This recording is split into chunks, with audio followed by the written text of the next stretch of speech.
Oh, that's not far away. Up goes the dreaded finger. And not for the first time, Babar Azam to a left. Pakistan super লিগের Babur আজমকে out করে বুনো উল্লাস করতে দেখা গেছে মোহাম্মদ আমিরকে। রুদ্ধশ্বাস ম্যাচে পেশোয়ার জালমির অধিনায়ক বাবরকে আউটের পর ভারতীয় সিনেমা পুষ্পার নায়ক আল্লু অর্জুনের মতোই উদযাপন করে আলোচনার জন্ম দিয়েছেন এই বাঁহাতি পেসার।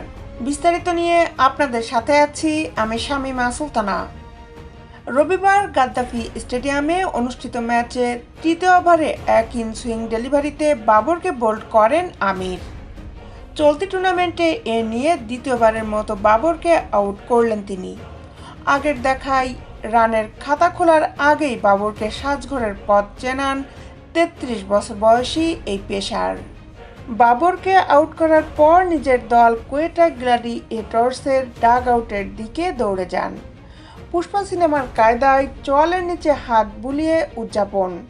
তার এমন বুনো উদযাপন মুহূর্তেই সামাজিক মাধ্যমে ছড়িয়ে পড়ে। ম্যাচ শেষের সংবাদ সম্মেলনে আমির বলেন, এই ধরনের প্রতিদ্বন্দ্বিতা টি-20 ক্রিকেটকে আরও উপভোগ্য করে তোলে। মাঠে হোক বা সামাজিক মাধ্যমে এটা দর্শকদের জন্য আনন্দদায়ক। একজন বোলার হিসাবে আমার কাজ হলো ব্যাটসম্যানকে চ্যালেঞ্জ করা, আগ্রাসন দেখানো এবং আউট করা।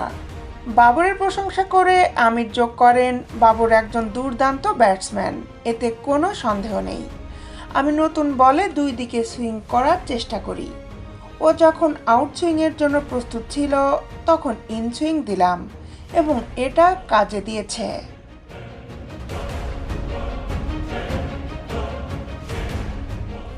দেশ বিদেশের খেলার আপডেট নিউজ পেতে আমাদের সাথেই থাকুন।